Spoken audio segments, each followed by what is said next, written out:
Good evening, ladies and gentlemen, dear colleagues. Thank you very much for coming.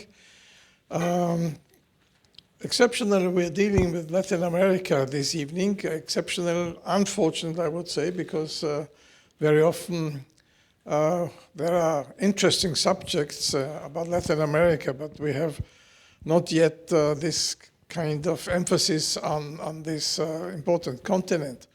Therefore, we are very happy that we have tonight and to evening this kind of discussion with experts, especially from Colombia and Peru, experts who will present their case about especially the peace process. I remember this process very well because when I was leader of one of the big political groups in European Parliament, I visited Peru and Colombia immediately after we concluded the free trade and association agreement with the two countries. And I know, we just mentioned it briefly, that there were many debates how sincere this peace process is, if it is not hiding that there are bigger conflicts, is it not giving indirectly support to right-wing groups who just want to have that peace process in order to silence some of the opposition in the country. On the other hand, this is at least was my opinion, or is my opinion, maybe it will be changed tonight, but I think that the peace process was important for the development of the countries. Also for the investment. Of course, you can see all the investments from different sides, but I think for the economic prosperity and to prevent the killings of people is an important issue as such, and therefore I think the peace process was important. How effective it is, if not any other elements, other developments are necessary, of course, is another issue. But nevertheless, we were happy that you are here. Unfortunately, Stephanie Fenkert, our director, is not here. Also, she is the American. If there is a Latin American expert, she is it. But she has another obligation outside from Austria. So welcome, and I want to hand over from Austria to Latin America to you, and for you, welcome.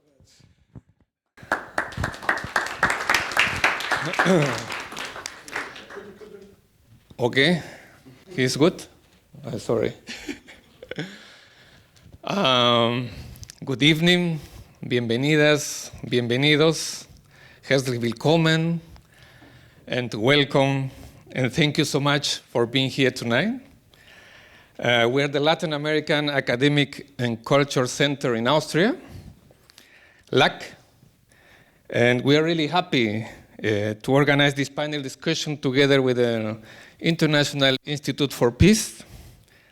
A big thank you to Hannes SWOBODA,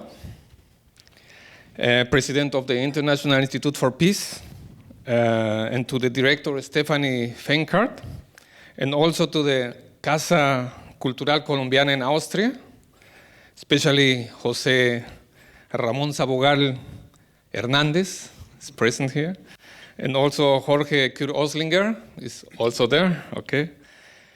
And we also want to thank our directors, Elise Norden, Fabiola Benavente, and our co-founder, Manuela Scheffel, is here, and our entire team.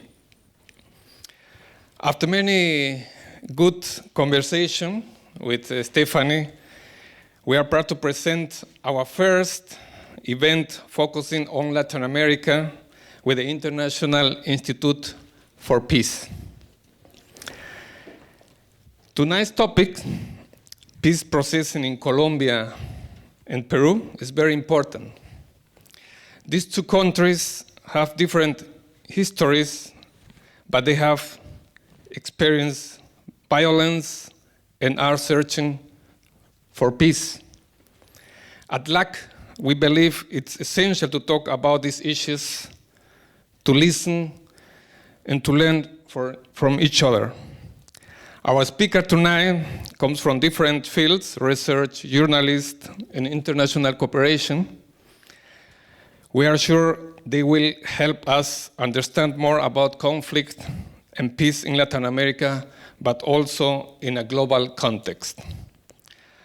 Award thank you our speakers, Marcela Torres, CÉSAR GUEDES, and Aaron TAUSS, and also the moderation from MARYLIA. HUSHCHA, I think so. Once again, thank you all for being with us tonight. Enjoy the evening and the discussion. Thank you.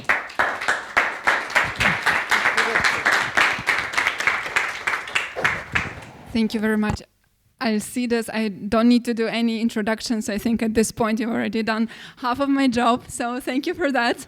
And I would like to welcome everyone who came here today. It's a really pleasure for us, the IAP, to host you here and to host you as our guests. As Hannes already mentioned, we don't very often do events on Latin America, so for me it will be I will be the biggest learner from this whole discussion. Yeah, so we're discussing peace processes in Colombia and Peru today. And just to give you some numbers maybe for the background, because our speakers are going to discuss then the whole picture in bigger detail, these conflicts that we're talking about lasted over many decades. So they were really long-lasting with a lot of victims and with a big impact on the whole country. So the one in Colombia lasted over 50 years, or 50 years exactly. The conflict in Peru lasted 20 years. And we're also going to dwell on this question today, whether those conflicts are really over, whether these countries are really at peace, and what does it mean? What do we mean by peace maybe in this context also, yeah? Maybe I will not go much more into the content right now, but I just introduce our guests once again. I will start with Marcela Torres Heredia, who is co-director of Vienna Latina at WienMuseum. And Aaron TAUSS, journalist and Latin America political researcher. And César GUEDES-FERREYROS, international expert and honorary member at LAK Austria. And last but not least, I would like to thank our partners for this event, the Latin American Academic Culture Center and Colombian Culture Center. Thank you very much for initiating and helping to organize this discussion. Yeah, so maybe I would like to start with this very first question and ask you to give us some background on the conflicts and peace processes that followed in Peru and in Colombia, respectively. Marcela, why don't we start with you? Thank you so much for the presentation organization, to all institutions involved in this event. That's a necessary dialogue between two countries with certain common elements, but at the same time a lot of differences. I am trying to briefly provide a little bit context to the current situation related to peace in Colombia.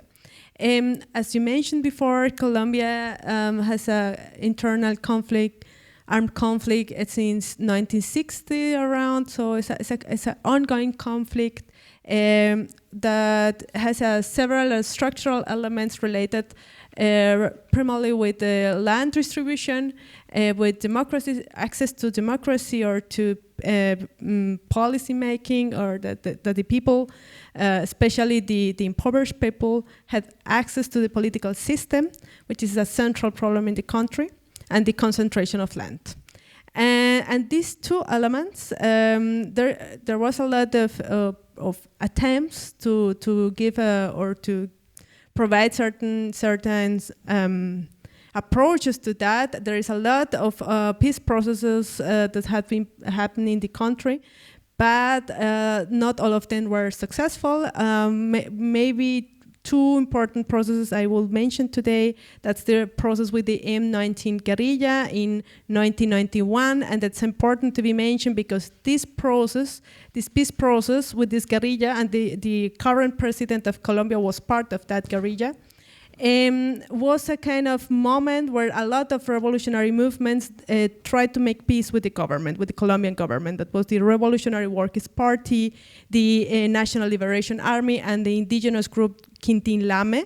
And as a result of that peace process, the new constitution of 1991 was written. And this constitution, and that's important to be mentioned to the point I would like to make for today, has two central characteristics. And the first one, provide a lot of new rights to new constitutional subjects as the ethnic groups, the indigenous and the Afro-Colombian groups, but is shaped by a strong neoliberal spirit. And this neoliberal spirit lead to the decentralization of a lot of competences of the government. And that's had very, very important consequences for the current situation in Colombia, that the regions, the elites of the regions gain more influence and political making power in the country. That means the central government is not just the main structure in the government, but the regional powers and their own interests and own agendas. A next important peace process was also led with paramilitary groups between 2003 and 2006 that was led by the president of Colombia, Álvaro Uribe Vélez. And this peace process with the paramilitary groups was a kind of amnesty for a lot of actors, armed actors in the country, and didn't or failed in provide through processes of acceleration of a lot of new that the actors involved in conflict, in armed conflict, were not really researched, or was not really how to say that, un aporte, a contribution to the true acceleration. Thank you so much. Well, and we have the current process, peace process of 2016 between the guerrilla group, FARC, and the government. That was seen in Cuba, in La Habana. And this peace process has a certain interesting characteristics. We were talking before about the importance of this learning process of peace processes around the world. Every peace process is a learning experience. And in Colombia, we have certain interesting elements in this peace process. For example, the inclusion of gender perspective is the first process with this very clear element of try to clarify gender impacts in the armed conflict. And a second one element is the impacts on the nature, on the environment, as a victim of the conflict and as a scenario of and a strong affectations of certain elements of rivers, mountains, and a lot of elements of the nature. These two elements are quite new in the Colombian peace agreement. There is six important elements. The main elements of the peace agreement are rural reform, because land distribution is a central element of the conflict, political participation, the end of the conflict, resolution or solution of the drug problems, illicit drugs, the agreement with the victims, and the implementation verification of the agreement. They are the 6 main points of this agreement. And there maybe a very brief check on these 6 points. In terms of rural reform, or before I go to this each point, it should be said that this agreement was started in 2016 with 2 years of Santos government. Then came the Iván Duque government from 2018 till 2022. And during these 4 years, the implementation of the agreement was not really successful, was very deficient. And in 2022, started the new government of Gustavo Petro, a left-wing oriented government with a huge promise to implementation of the peace agreement. And we have 3 years of Petro government, and the balance of these 3 years are very difficult to be made, because even there is a lot of intentions or important political willingness to apply the peace process, the 4 years before were very difficult, and a lot of territories or regions increasing conflictivity. Maybe because I don't know how many how many time I 5 minutes. 5 minutes. Okay. Related to the 6 points, the rural reform point. There have been certain redistribution of hectares in the country, but there's not sufficient. The government of Gustavo Petro had made certain agreements with landowners to gain certain amount of lands, but there's not sufficient to cover the whole inequality in the country. In terms of political participation, there has been agreements or attempts to ensure the life of the people, the social defenders, the social leaders, the neighborhood organizers, and so on. But we know in Colombia there is still a lot of murder to social leaders, especially related with environmental issues. In terms of end of the conflict, which is the point number three, we have a lot of massacres that have take place in Colombia. This year, 2025, we have in the country 23 massacres. Massacres in Colombia are measured where you have 3 people more killed in one place, but the same actor. So last year we have 70 massacres. So the number of victims is still very, very high. The solution with the problems with the drugs is still not resolved, as we were discussed before. The agreement with the victims is interesting in terms of the new discourse of the government. We have a kind of shift of discourse. In the past, the victims were seen as actors of conflict and were treated as enemy. This famous policy of internal enemy that was very important in the 20th century. We have a new resignification of the victims right now in Colombia, a positive connotation. The persons who are affected by the conflict are no more the enemy, are seen as necessary actors to find solutions. And this shift is very important, and this is a new discourse which is brought by the social organizations. And in terms of implementation, there's still a lot to do.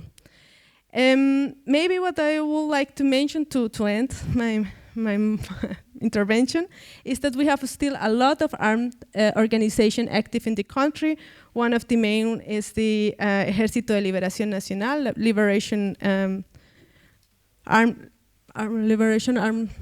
National Liberation Army, which is probably the most active right now. And there is certain conflicts with this specific group in the frontier to Venezuela and in the frontier to Ecuador. There is dissidents of the FARC guerrilla active, and there is the self-defense forces of Colombia, which are more paramilitary groups with very strong international alliances. And the main point that I would like to do today are this new moment in the conflict of Colombia, which is different to the 20th century. We have a lot of territorial conflicts that are led by certain armed force in certain regions in strong alliances with the regional elites. That means we don't have a national guerrilla active. We have several groups working, some of them together, and some of them are enemies. That means there is not a national conflict, it's a territorial, a very focused conflict, and on the other side, an internationalization of the conflict. Most of these groups are not just in Colombia. It's no more a Colombian conflict. It's an international conflict because there is networks that are working together in some more countries, Colombia, Ecuador, which the increase of violence in Ecuador is very important to be analyzed. Peru and Mexico, for example, we are probably going to talk about that. I don't know very well this topic, but these two elements, the regionalization, the territorialization of the conflict, no more national guerrilla groups, But at the same time, the internationalization of those groups, makes the peace seeking efforts difficult to be successful. Thank you so much for this perspective. Maybe a short follow-up question to you, if I may. So if you compare the situation before 2016, when the agreement was concluded, and after, how much has changed? How much did the situation in Colombia become better, or did it become better if you compare before the agreement or after it? What impact did it actually have? I think there is both negative and positive effects. Negative, for example, the fact that there is a lot of regions where the FARC group were present and they protect at a certain point these regions. Amazonas rainforest is a huge example of that. After the FARC left is not structured as a guerrilla, the increase of violence on extractivist projects of a lot of extensive illegal economies and groups increase, and the violence. That could be a negative element, but in a positive element, maybe the new connotation of peace as a central element for this seek for peace as a central element of the Colombian society, the new mechanism of participation of a lot of actors, especially women and victims associations. But at the same time, it is a very ambivalent situation. It's not just we have peace in a certain, or we have this peace agreement with a lot of very interesting and new elements, possibilities of participation, incentives, programs. But all of them should be treated or should be seen in terms or related to power relations. The power relations in Colombia are not affected. The structural elements were not affected. The redistribution of land, rural areas, and the access to decision making are the central element, are still open and were not really touched through the peace agreement. Yeah. César, maybe you can enlighten us about the situation in Peru. Okay, thank you, Marylia. Great presentation, Marcela, very enlightening. Thank you. Is it okay? Yeah. Well, I'm going to talk about the process in Peru, the armed conflict in Peru. That is the official name. So there are different connotations about what happened, especially on semantics, the name. Some say, oh, just the terrorists or there's the years of war, but the official name is the armed conflict in Peru. So what I'm going to mention first, a generic introduction of this armed conflict. Then I will proceed with the main actors, because who was involved, no? I'll continue with the causes, what happened so that Peruvian society, Peruvian groups could get involved in such a vicious situation. My third part is about, well, how this conflict came to a resolution, what were the main situations that helped the parts to really end this horrendous situation. And number four, I'll give an introduction of the Truth Commission, because this is really like the final stamp, that and the lock and key that supposedly ended that conflict, because conflicts continue, but at least this one ended up, and I'll go directly into what was this conflict. Well, as you know, Peru is the third largest country in South America. Talking to our Austrian host friends, is 15 times Austria. So it's a vast territory, with a high concentration of the Andean mountains, the second largest chunk of the Amazon rainforest, and one of the driest deserts on Earth along the Pacific coast of 3,000 kilometers. So in this context, because of the geography, Peru is a very fractured country. So it is mainly populated along the coast, which is 5% of the territory, has almost 80%, 70% of the population. Also, Peruvian society is not very equal. No, our largest, we are one of the countries with the largest component of indigenous population. 26% of the Peruvian population is of indigenous, recognizes themselves as indigenous, and they have Spanish not as a mother tongue. So you have indigenous people in the Andes, you have indigenous people in the Amazon rainforest, and let's say mainly the Western, more established societies have been set up in the cities along the coast and in some Andean cities. And this was more or less the part of the conquistadores who they settled. So what happened in this situation?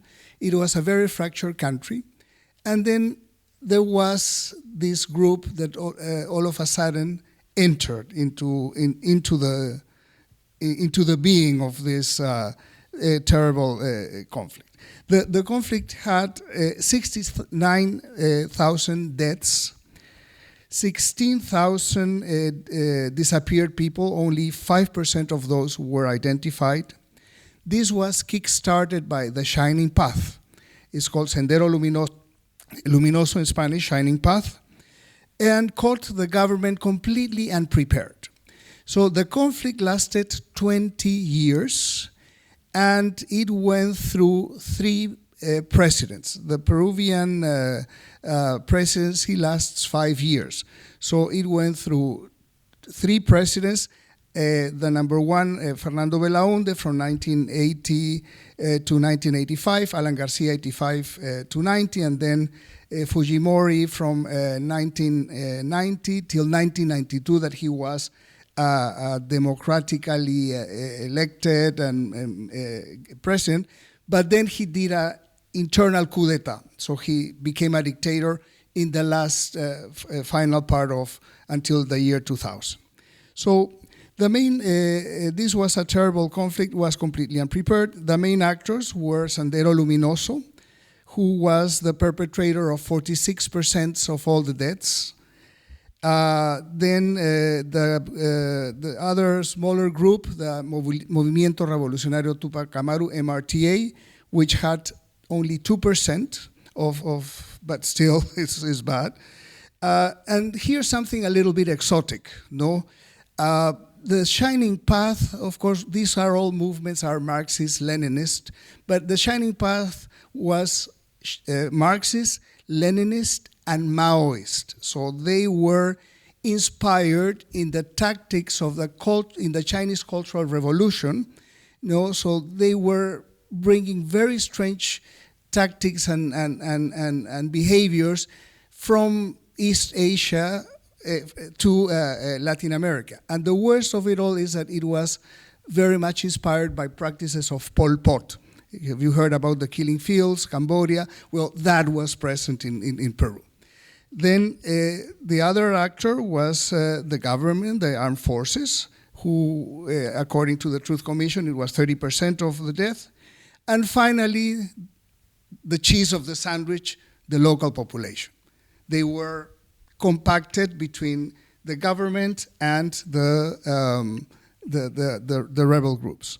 So, and this is really the local population, indigenous people, hardly anyone spoke Spanish well, and they were in an area of Peru called the Departamento, the province of Ayacucho, Apurímac, Huancavelica. These 3 areas were the ignition point, especially in Ayacucho, and this zone is the size of Austria.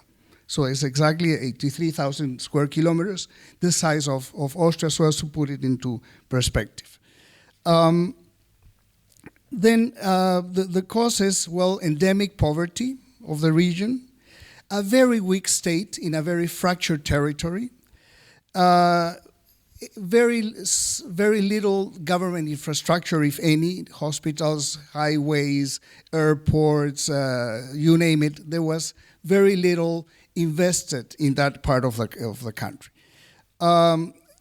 Well, and then, of course, what happened there was the Sendero Luminoso ignited, Shining Path declared, so they were the initiators of the war with attacks to the government, actually to a new government, no? Because in 1980, Peru was coming out of 12 years of military dictatorship. You might know, during the 60s, 70s, most of Latin America was governed by military juntas or military governments. And Peru was not the exception, but the exception of that military government was that it was a leftist government. No? So it was completely different to the other parts of Latin America. So in that opening of this military government that stayed for 12 years between 1968 and 1980, there was a little bit of an approach to the Soviet Union, to China, to Eastern Europe. Peru became non-aligned, and that soured our relations with the United States. So therefore, there was a sweet and sour situation there. And that's how, for example, I think the Shining Path got too connected, because the founder of the Shining Path studied in China thanks to a scholarship that they got from the Chinese government. Well, at the end, and we'll go further in another moment to talk more about the peace process, but this is more or less all what happened and all the deaths. And the resolution was really after 20 years of war, well, of course, not as long as Colombia, but it was extremely deadly. 30% of all these close to 70,000 people died in the first 3 years. So you can imagine the Shining Path stormed the game and really killed everybody. And the government that was there was a new government that was coming into office after 12 years of a military dictator. So therefore, the president at that time wanted to be nice, correct, obey human rights, obey this. So it was and he was a great statesman, but the country was not prepared, and this president even less. So the other presidents also could not deal. There was not a strategy to deal with this very terrible group of the Shining Path. But eventually, what I see, it was a war of exhaustion, like a war of attrition, if I may say, because both sides were exhausted. But at the end, the government forces prevailed, sanity prevailed, and then, but I'll get later into that, some were good actions, some were very bad, because the government also became part of the problem, and with human rights abuses, etc. Thank you.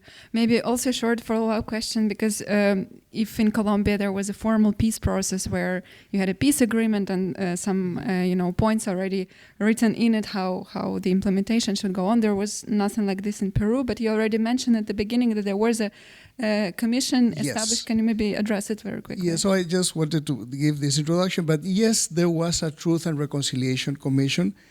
This is, the world has had so far 55 Truth and Reconciliation Commissions. The one from Peru is number 22. And this Truth and Reconciliation Commission worked between 2001 and 2003. And this was the first ever Truth and Reconciliation Commission in the region to have gender-based violence as one of the flags that they wanted to raise about how women were affected in the conflict. So this Truth and Reconciliation Commission wanted to really give a picture, because nobody was really talking on what happened. What I said at the beginning was that the cities and the urban areas and the coast of Peru, the elites, they were ignoring the conflict until it reached the cities. No, when the attacks started to come into Lima and the bigger cities, then there was a wake-up call, but then the government acted. And then, well, eventually this Truth and Reconciliation Commission got into place once the country was in more or less peace, and the perpetrators of, the leaders of the two terrorist groups were captured in the same year in 1992. Abimael Guzman from Shining Path, Sendero Luminoso, and Victor Polay Campos from the MRTA. So they were captured, and then they were forced and staged to write a piece, to raise a white flag that they are surrendering, and to say that all their acolytes should surrender, and then sort of it was like a forced rendition, no, a giving up of this, and then the government took advantage of that situation. But then, well, that was fine, but then, remember I mentioned this, the government at the time became like a dictator, and then of course used more forces than it was necessary to continue on the peace. But once this President Fujimori was sacked, no, or he resigned, by fact, he escaped the country because there was a number of scandals that were found in his government. So a new government was formed, and then that is in the year 2001. So immediately, a few months after the end of terrorism and Fujimori's government, they set up this Truth and Reconciliation Commission, formed with 12 very high-level people from different political parties, the church, the private sector, academic sector. And then the idea was to have a photo of what happened. And then the snapshot, and there were recommendations. It's a huge document. No, it has... Actually, right, it was about 5,000 pages. Yes. But maybe we will not go into all 5,000 pages right now. It has 9 volumes and 12 annexes and 4 sections. Right. But it was really a testimonial, because they interviewed 17,000 people, and they were recorded. 17,000 victims, perpetrators, terrorists, members of the government, of the army, etc. So there was a recount, and people didn't know. The country was not aware what had happened, no, until then. Yeah. Aaron, now I come to you with a general question to maybe share your perceptions of these two countries, of these two conflicts. You've lived in the region for a long time, you know the processes there, but in addition to that, I'd like to ask you maybe to give some idea of the role of international actors. These conflicts were not happening in isolation from the rest of the world, so what role did the United States play in it, did the European Union play in it, and maybe others, whoever was important at that point of time and whoever is important now? All right, thank you for the invitation, and I'm glad to be here. For me, it's also listening to, for instance, when you mentioned Ayacucho, was there in 2008, traveling there by bus, and I can still remember these long bus journeys through some amazing landscape, perfect, really nice people, great food, and then I moved to Colombia. What can I say about the international aspects? I would say, of course, the United States has played a huge role, and this has to do primarily with, let's say, the hegemonic role that the United States has played in Latin America. I would say since the beginning of the 20th century. I'm not so familiar with the conflict in Peru, but in the case of Colombia, it's very clear that the United States, up till now, is the staunchest ally of Colombia, or the other way around. Colombia is the staunchest ally of the United States in the region. Colombia is the 3rd largest recipient of U.S. military assistance. So after Israel and Egypt, so this has been very, very important since.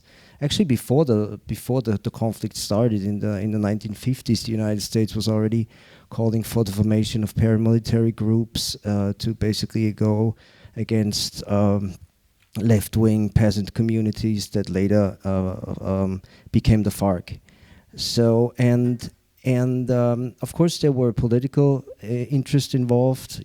I think we have to understand that both conflicts took place, especially the Colombian one, which is intensified in the 1960s with the formation of the FARC and the ELN and the other guerrillas later on.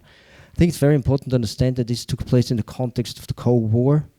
Right, and the Cold War, as also the coup against Allende showed, and also Operation Condor in Latin America, which was launched by the United States, was basically a war against, let's say, against communist parties, against left-wing students, against trade unionists, against basically anti-oligarchic forces in all the respective countries, also against the guerrilla organizations, of course, in the aftermath of the Cuban Revolution. I think this is very important to understand that, of course, let's say one very, let's say, important event in Latin American history was the Cuban Revolution in '59, right? And the United States decided to shift its strategy towards the region from, let's say, a more regional approach towards a national security approach, and began to really assist the governments in their fight against subversive groups, right? But by this, it is very important to mention, they did not only mean guerrilla organizations, they also meant, let's say, left-wing students, professors, trade unionists. So it was basically, from the outset, let's say, a program against social, economic, and political change, right? And in the Colombian case, it's interesting that the United States was at the forefront in let's say, not only helping the government say, fight against guerrillas and other subversive groups from the 1950s or 50s onwards, but it was also instrumental in, let's say, stepping up its military aid during the 1990s, and then especially during the government of Álvaro Uribe in the first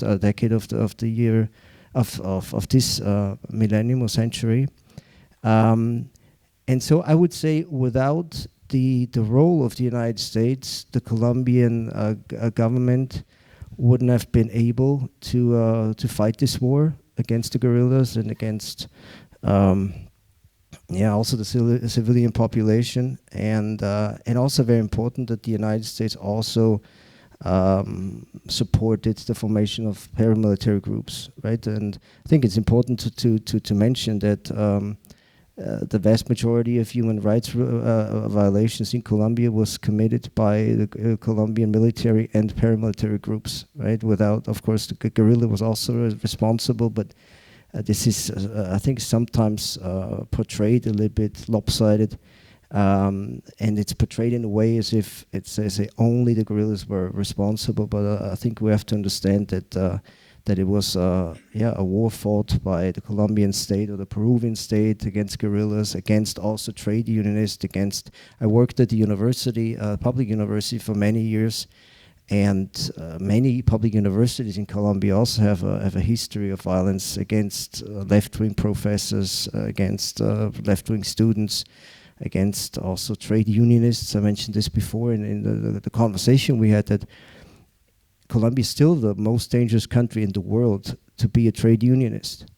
I don't know the latest numbers, but I think that the highest number of assassinated trade unionists in the world are still Colombians. And this, of course, says a lot about, let's say, the overall, let's say, reason for the conflict, because it was, as I said before, from the outset, a conflict against structural change, right, from above.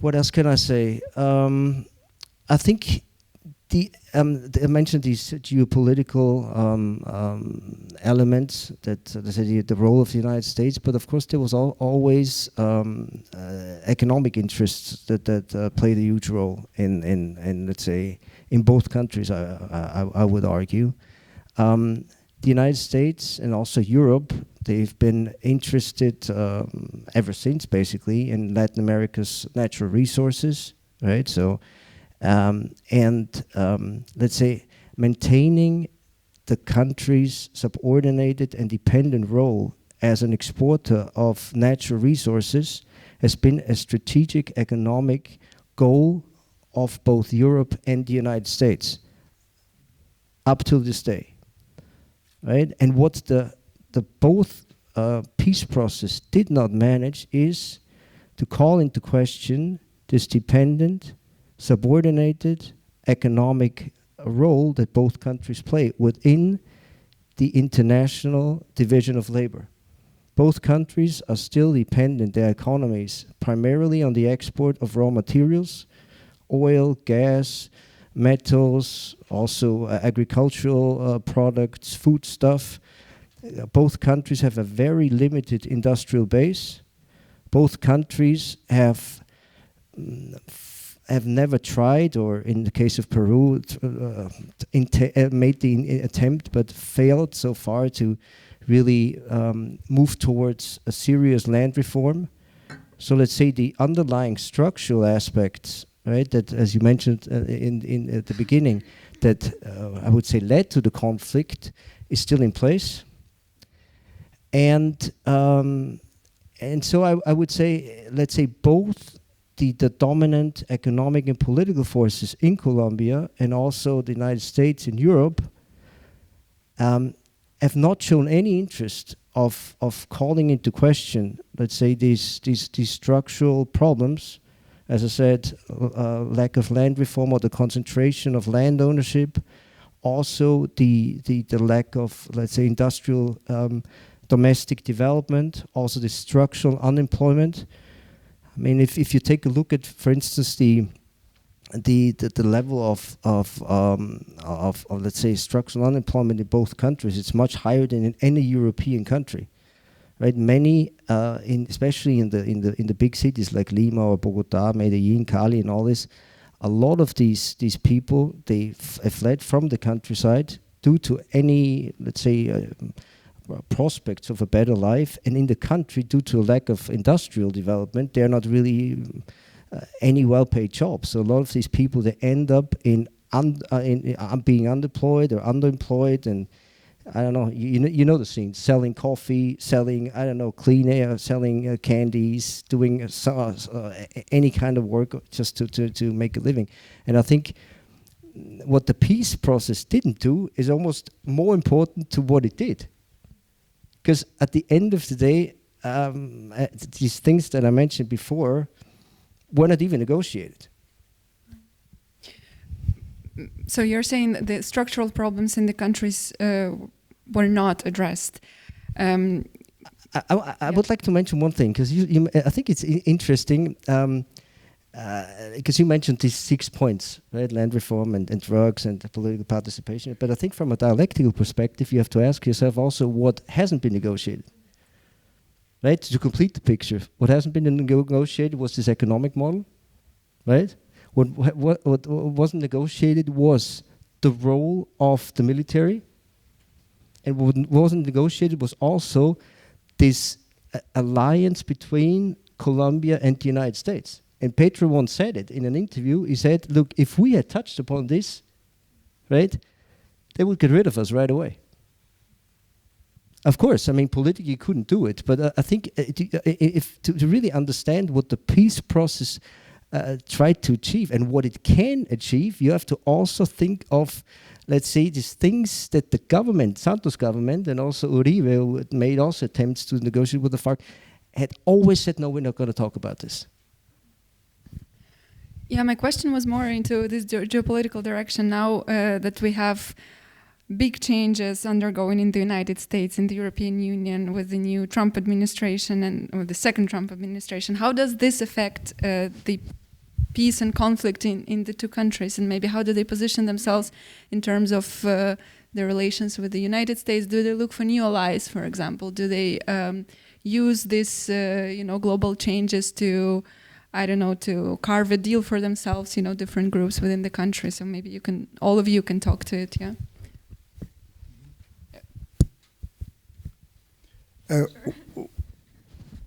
I think there's a new actor in all of this. It's China. China has made an impressive footprint both in Peru and Colombia. And I think the years of a bit of taken for granted relations of the United States and Europe about Latin America, especially South America, I think those days are over.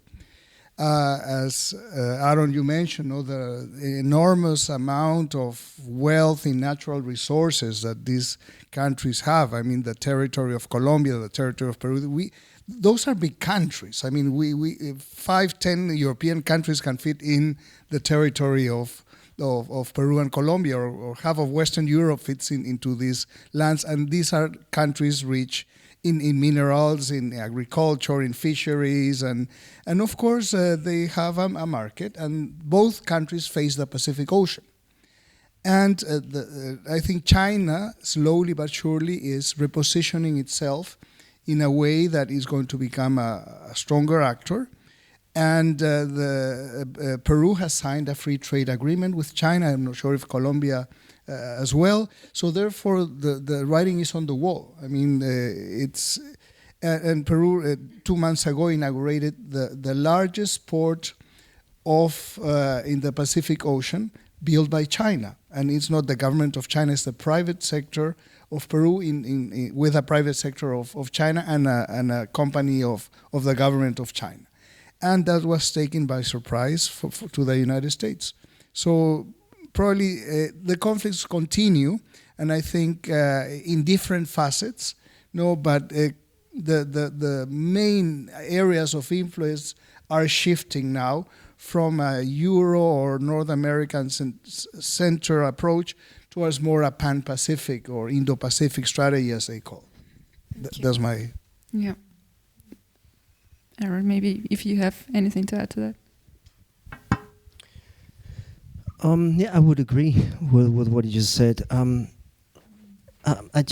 If you're interested in this, I just wrote an article about Trump's imperial agenda in Latin America, and to be honest, it's a little bit opaque, the whole thing. I couldn't really fully understand what the strategy is, because on the one hand, what you can see is I think they're going to tightening, let's say, the news on Venezuela and also on Cuba. And they're going to also, for populist reasons, they're going to tackle the issue of migration. I mean, all these people, all these Venezuelans sent to El Salvador is let's say, a sign of this. And I think what the Trump administration is trying to do is to let's say push, or to try, as you mentioned, to push back the increasing economic and also, let's say, political role that is played by China. What I found quite interesting is that, for instance, the Milei government is very important in this let's say, for this agenda. The United States is now planning to build a military base in the south of Argentina, right? And it's also trying to, let's say, influence governments in the region, especially Brazil. I mean, both Milei and Trump are best friends with Bolsonaro, and so it's not sure whether he's going to run.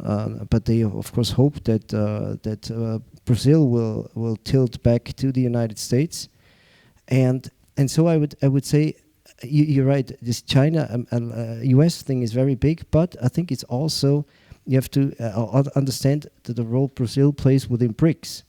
Right, so it's quite remarkable that Lula was in Moscow now, right, during the anniversary of the victory of the Second World War, right, and it was also Nicolas Maduro was there, right, but and within Brazil there was a big debate whether Lula should have done this and all that, right. So I think the United States, of course, is not only, let's say, trying to push back the role of China in the region, which is, of course, very important, but also to minimize this let's say, multipolar alliance that has emerged over the past 2 decades, that includes China, that includes Russia, that includes also Brazil, India, and South Africa, and other countries as well that have joined.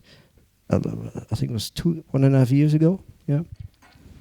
So, and this, I think, this conflict is intensifying. So, I would argue that, let's say, Latin America, due to its wealth in natural resources that are both important for, for the United States, especially lithium. So Bolivia is very, very important, but also, of course, for China, for batteries, for electric cars, and so on. And so this let's say this inter-imperial tensions, if you want to call it this way, or these eco-imperial tensions between China and the United States will also intensify in Latin America. So you could argue that Latin America will become more important as a, let's say, global battlefield in this conflict. Right. If you have anything to add. Maybe to highlight the topic about the so-called green transition now, where Europe is trying to do, and Latin America are providers for critical raw materials, and most probably, and there is an ongoing conflict. Just an example: the coal mine when coal mines close in Germany, for example, coal mines intensify in Colombia, as in La Guajira, for example, in northern Colombia. So when the green transition happens or is promoted by the government, there is an outsourcing of those conflicts in all regions, in all countries, and this topic about critical raw materials, water also, it's an important resource. Oil, gold in Peru is a central issue right now. We suffer an increasing of conflicts, and that's very clear in the whole region. That's the reason why this green transition, it's like a very critical for us, or should be seen in a critical way, because there affects in a negative way the countries of the so-called global south. Yes, that is the point I wanted to highlight. Yeah, thank you. I think at this point we can also open the floor and ask the public to pose their questions. Please raise your hand if you have a question, and my colleague with the microphone will come to you.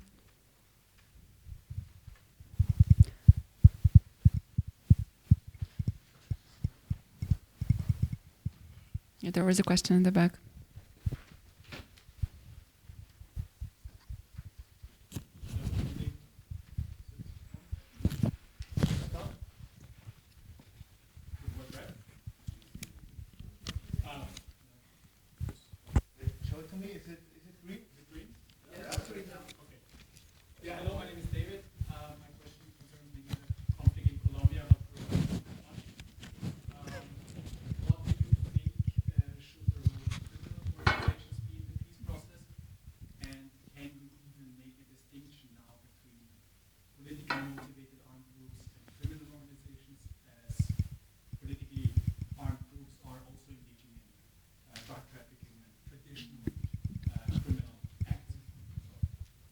So maybe just for the recording, to repeat the question, the role of the criminal organizations in Colombia in this process, yeah? Yeah, and you can speak about the Peruvian process, yeah. Another question? Just to sum up okay. I was going to ask if there had been any recompensation or indemnification for people who were affected by who lost jobs, who couldn't survive after the peace process. But I think it's too early. But because what you said, no one thought about this. So there was not enough land, there were no job offers, anything. How could the people survive? So it sounds like there's still some very elementary lacking in this process, right? Yeah, that would be also my question to you about the whole transitional justice. You spoke a little bit about it, but not in too much detail, so maybe.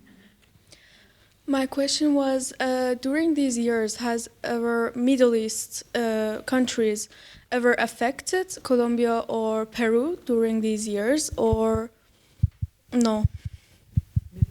Yes.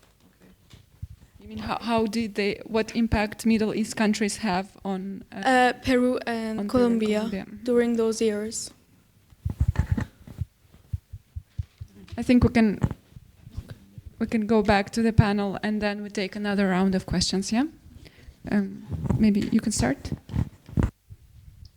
Yeah, I can say something about the Middle East. Israel was a very, let's say, played a huge role in training paramilitary, right-wing paramilitary death squads in Colombia. Not you have to be precise. It was former Israeli generals that were. Yair Klein is the most famous one. He and some others were central in training right-wing paramilitary groups in Colombia.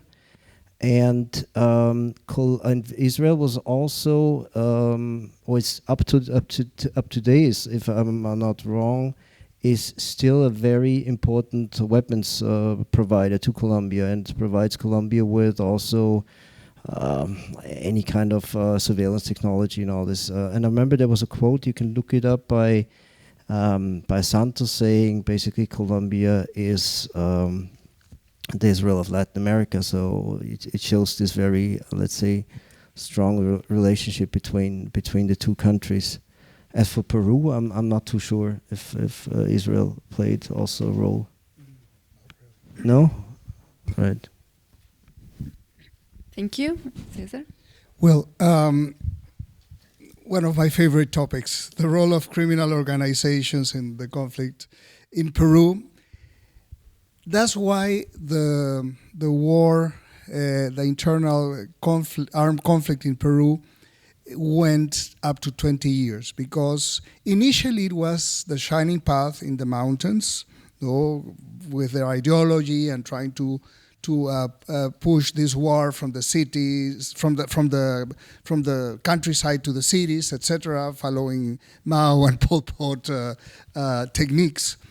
But then it got bitter and more complicated when the shining path started to expand towards the eastern slope of the Andes, towards the Amazon, where coca is produced.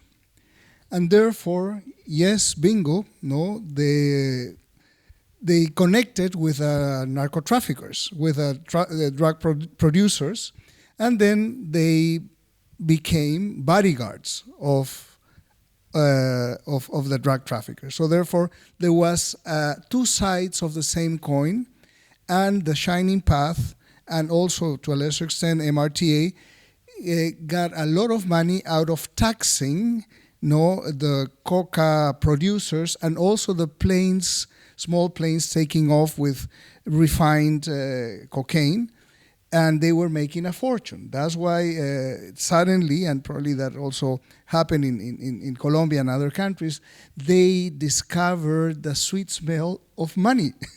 And then, of course, that make the conflict even more insane, because it became more violent, they had more resources, they had more ways to extort people and to do killings. And also, unfortunately, some segments of government, police or army were also trying to get a piece of the pie. So, and this was about the internal armed conflict. And of course, as I mentioned, we've closed the chapter in the year 2020, fine, Truth Commission, but then there is a new resurgence of violence, not connected to the Shining Path or the MRTA, is connected to other illicit syndicates, drug traffickers, and as Marcela mentioned, the trafficking in gold in Peru is going ballistic. Peru is the 6th largest producer in the world of gold. And a great deal of that goes unaccounted because it's in the hand of irregular miners or informal miners or illicit miners, depending how you want to put the word because it has a different meaning. And these are really taking the gold through, Peru has very many porous borders, through Bolivia or through Brazil or through Colombia to international markets, ending up normally, and here the Middle East goes to Dubai. No? So this is happening, and right now, 2 weeks ago, there were numerous attacks to gold mines. 13 miners were executed by syndicates of competing miners. And there are 3 zones of Peru that right now are not possible to access, and they have been declared in state of emergency. 1 in the Amazon and 2 in the Andes because of the presence of humongous levels of violence connected to trafficking in gold. Thank you so much for the input.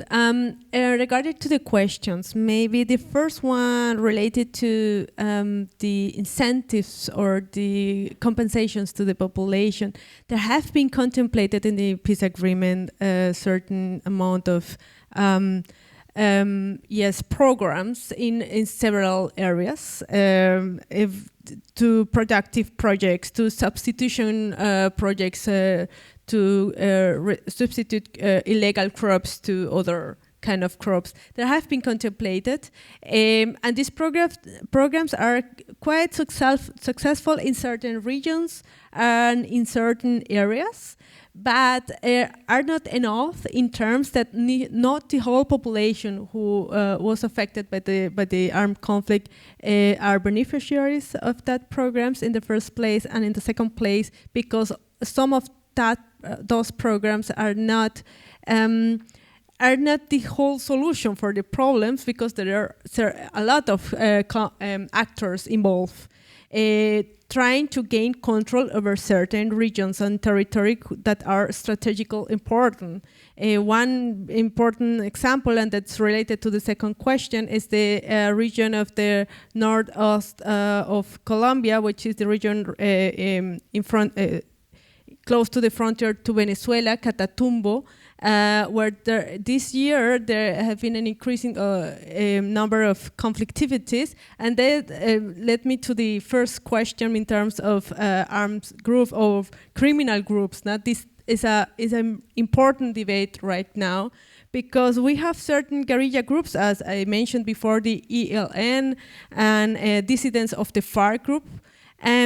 And the government of Gustavo Petro, as previous governments in Colombia, has this criteria. Now, if they have a political agenda, we enter in a peace process. If they don't have, we don't negotiate with them, we fight them military. That was the way how was done in the past, no? And that was a huge debate, because the right-oriented governments, they say the guerrilla groups, they were just terrorists, and we don't negotiate with terrorists. So this criteria is a central one. For that reason, that question very important, because that's the point right now. The ELN is involved in a lot of illegal activities. Kidnapping, for example, that's a huge issue right now. They continue to kidnap people. Still in a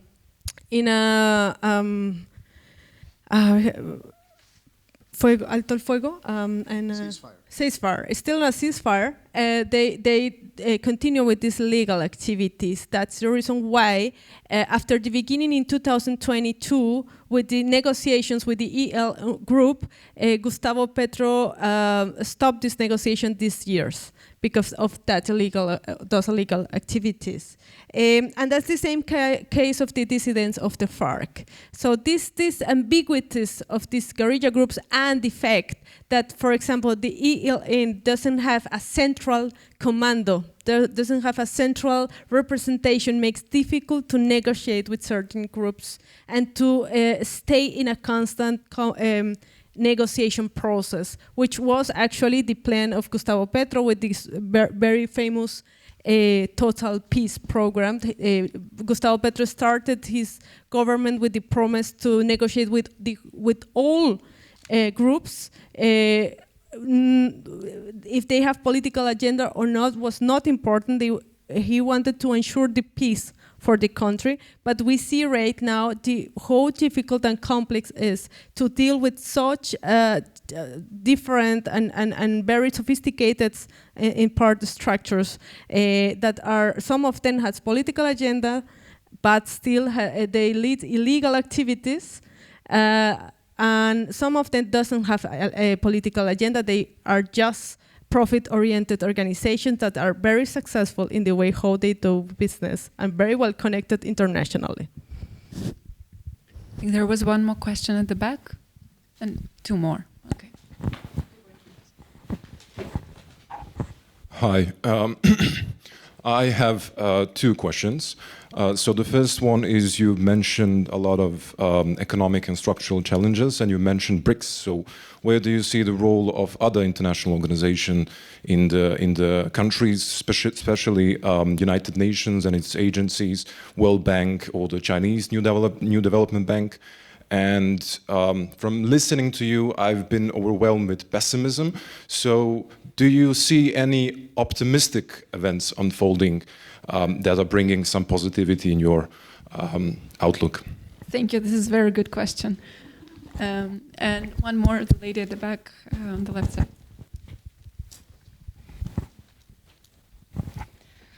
Thank you so much for an interesting discussion. My question concerns vulnerable communities. You mentioned women, you mentioned indigenous people. There are also youth and children and elderly people who are vastly affected by conflict. Are there any mechanisms or platforms available for them to contribute to the discussion, to defining what peace means to these two countries and to developing solutions? Thank you. Thank you very much. And one more question. Where? At the back still. Thank you. I have a question on the role of social classes in the conflict and in the peace process. So what are the class coalitions that support the peace process in Colombia and Peru? And what is specifically the role of the middle classes in the urban areas, the ambivalent role of middle classes in the urban areas? Thank you. And one more. China is already #1 as an economic partner for all Latin America. Could you please describe how it is for Peru and Colombia respectively, and percentages, and in how far it affects democracy and peace building? Are there some influences? Thank you. Okay, I'm going back to the panel. If you could maybe pick one or two questions and address them so we can cover all of it. Let's just start. Would you like to start, César? Well, yes. I would say I would pick the one on China and as an economic partner. Yes, I think for Peru it has surpassed the United States. And it's going to grow even more because of the port that I mentioned, which is attracting, it is a direct investment of China of almost $5 billion. No, it's a huge infrastructure. And you know what is the effect of this? That as of 2 months ago, 3 months ago, when it was inaugurated by Xi Jinping himself, who came from China to Peru to inaugurate the port in the framework of the APEC summit, the Asia Pacific Economic Council, which has China, Peru, and all the Asia Pacific countries. From Latin America, the only members are Mexico, Chile, and Peru. I think Colombia and Panama are candidates, no? But so far, this, and even Joe Biden participated. That was his last international trip. So, and in that, in front of Joe Biden nose, the president of China inaugurates the largest port of the Pacific Ocean in South America that will allow, first time ever, a direct line from South America to China. So what we are calling from Chancay, which is the port in Peru, to Shanghai. So the Chancay at Shanghai. Yeah, it will. Who chose the name? Yeah. Of the port? Was it Chinese? Chancay, no, it's a Quechua name. Chancay and Shanghai is a Mandarin name. Well, probably we are connected. No, Peru has also a large population of Chinese origin. But anyway, so this is a big economic change in Latin America, because now what will happen is that the cargoes from South America does not need to go to Manzanillo, Mexico, or to Los Angeles in order to connect with the super ships, the Trans-Pacific ships. So this port can host those post-Panama, the Trans-Pacific ships that are of huge dimensions. So that's a game changer. And you know, we were talking about Brazil. Brazil is eyeing that port as well, and it intends to make a railroad or a highway and a railroad to connect Brazilian production to go to China. Do you know why? Because also for Brazil, China is the main market. So therefore, you see in one of things like this, it's a very important game changer. But of course, we are all afraid that conflict will ignite, because behind the investment and the monies, China is not a very careful partner. So it's not like in Europe or North America that probably things are more in order. So they laissez-faire a lot of things. So we hope that these investments do not increase the level of criminality, or that illicit groups get involved to take a bit of the pie. Unfortunately, in the port of Chancay already there have been extort groups or contract killers or trafficking in land rights, that because of the value of the land in that area has gone exponentially. So that is my reflection on that. Thank you. We have a question on class coalitions in Colombia. Would you like to take that up? I can answer this. It's quite complex. I mean, it depends how much time you have. But I would say it was primarily, the peace process was primarily supported by the transnationally oriented, urban-based Colombian oligarchic faction, these big conglomerates that are primarily into finance and commercial activities. It was also supported by transnational corporations, primarily investment banks and large corporations in the mining and extractive sector, and also agribusiness corporations. The large landowners, which were represented by Uribe, were afraid that, let's say, a further opening of the Colombian economy especially, let's say, in the countryside, and in the arrival of agribusiness corporations, in combination with the land reform, which was also foreseen in the peace process, could actually go against their political and economic, let's say, regional power. So they were against it. Until Uribe, remember there was this referendum, then the whole thing was renegotiated, and they took out, let's say, those points that would have actually gone against the interests of these landowners, cattle ranchers, and these regional,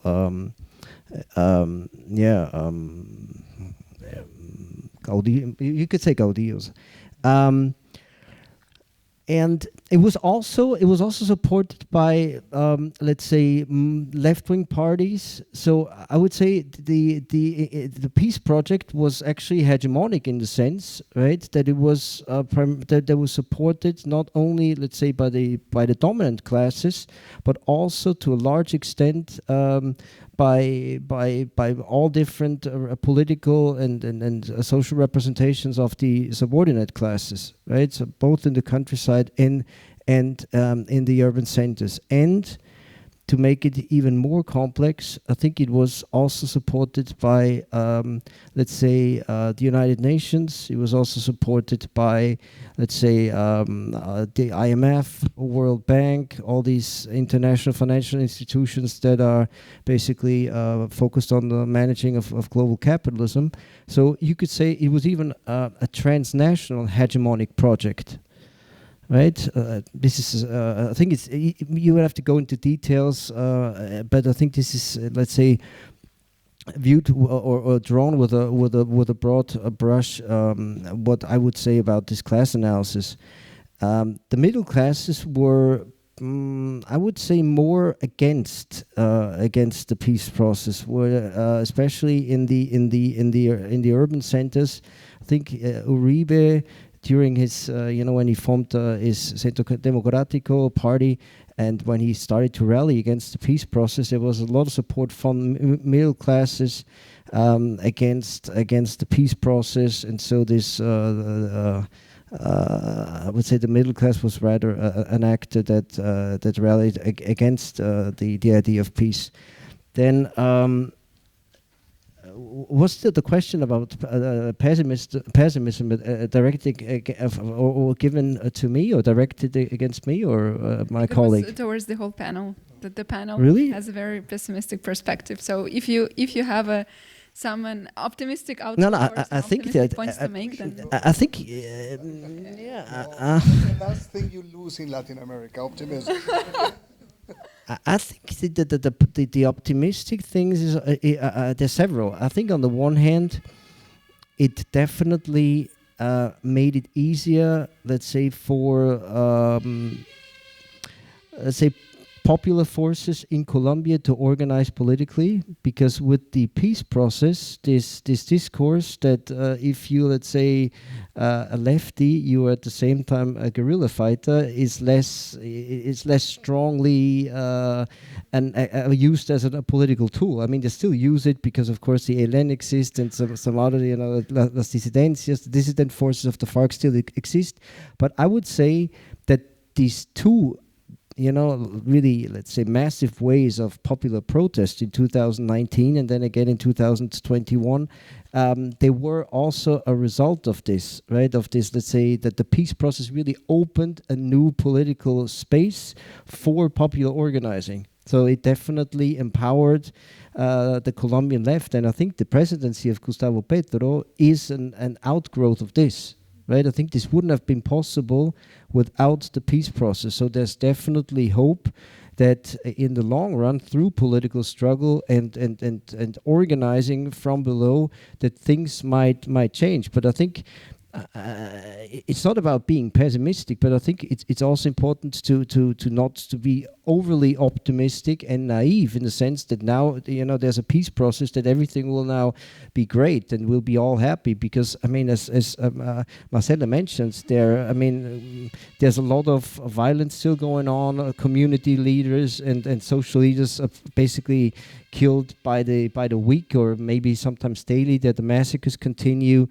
And many of these structural issues haven't been solved, but I think especially the younger generation, right? I mean, there were these huge protests against Uribe and the universities. I think they're longing for a more inclusive, for a more democratic, for a more, let's say, equitable Colombia, and I think from there you will see things change little by little. Right, and so I would say, we had many discussions about this at the university, and I always told my students, look, at the end of the day, it depends on you. I mean, how you organize yourself and how you really, let's say, take to the streets and also change things little by little. And the future, of course, has still not been written. Maybe can we already move on, just for the sake of time?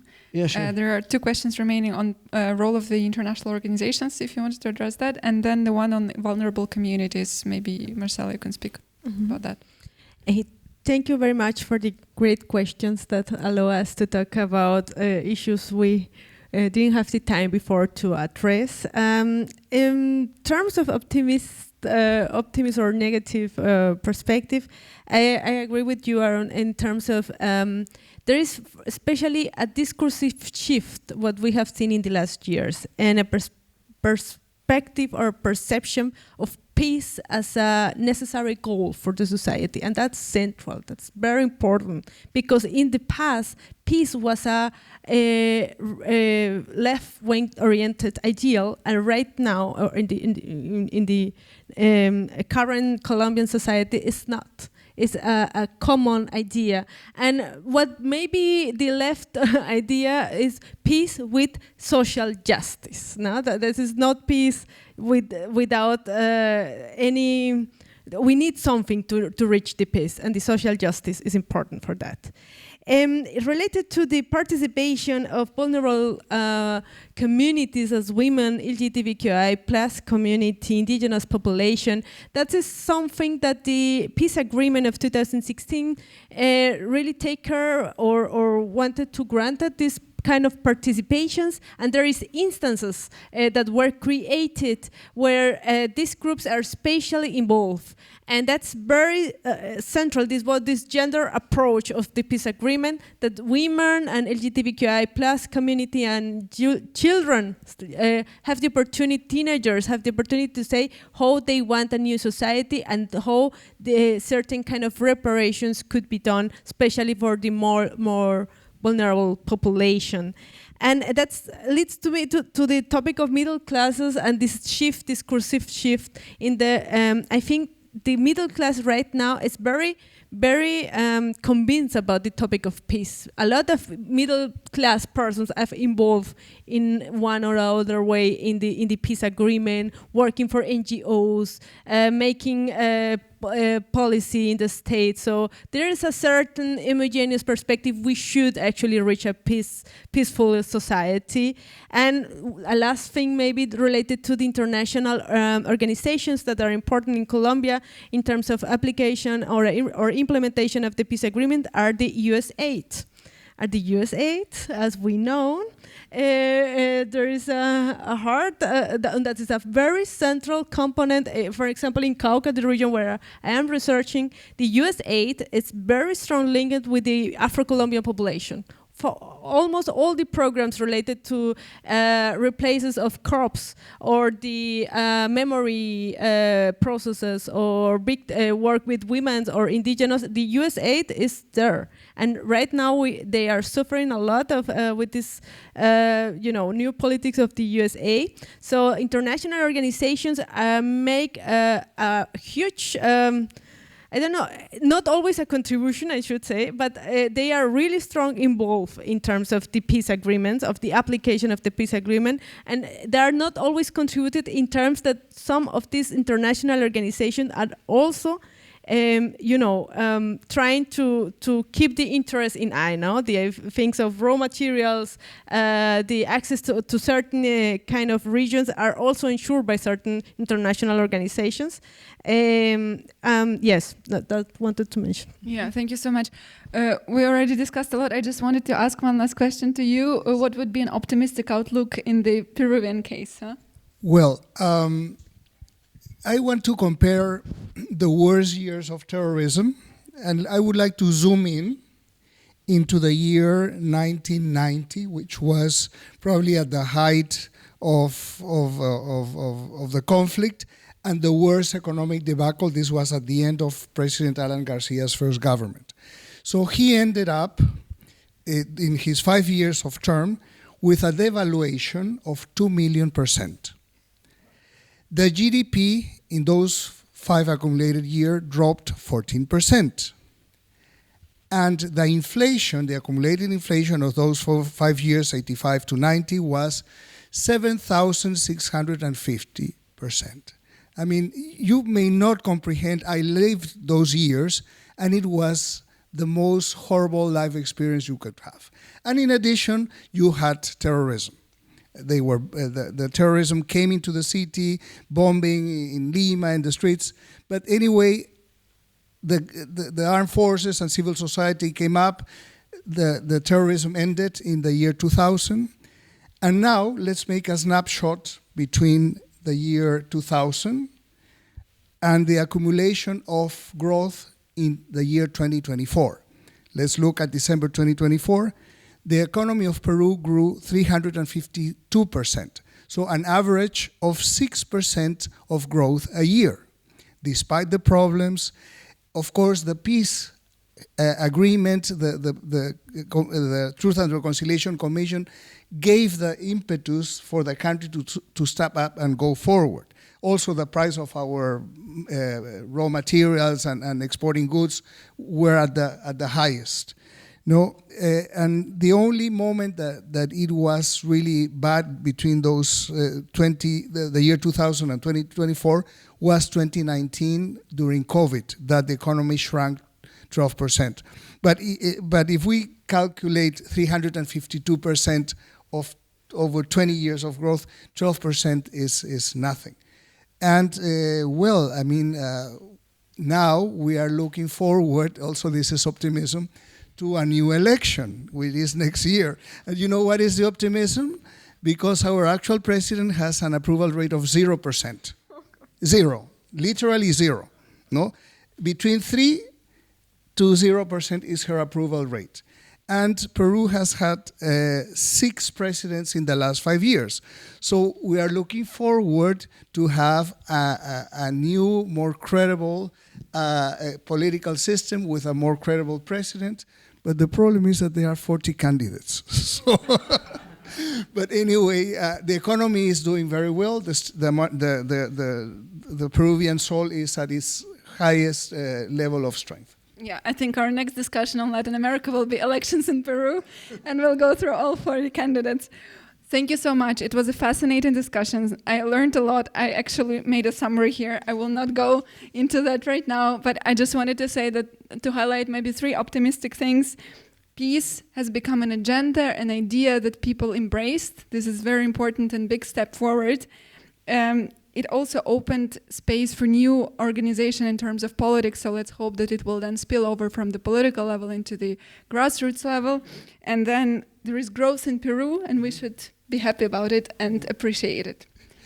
Just a little thing, I mean, Peru and Colombia are members, Colombia is a member of OECD countries. So this has to be acknowledged, like Austria, yeah? So Colombia is a member of OECD and Peru is a candidate. So somehow things are going well, and therefore within the club of developed nations, we would sort of keep strengthening our position. Right. So we shouldn't be naive, but we should also be critical and mindful of everything that is happening. Thank you so much for your questions. Thank you so much for your inputs. It was a great discussion. We'll have some drinks outside of this room. Please stay with us and discuss further among yourselves and with our speakers. Have a good evening. And thank you for the moderation.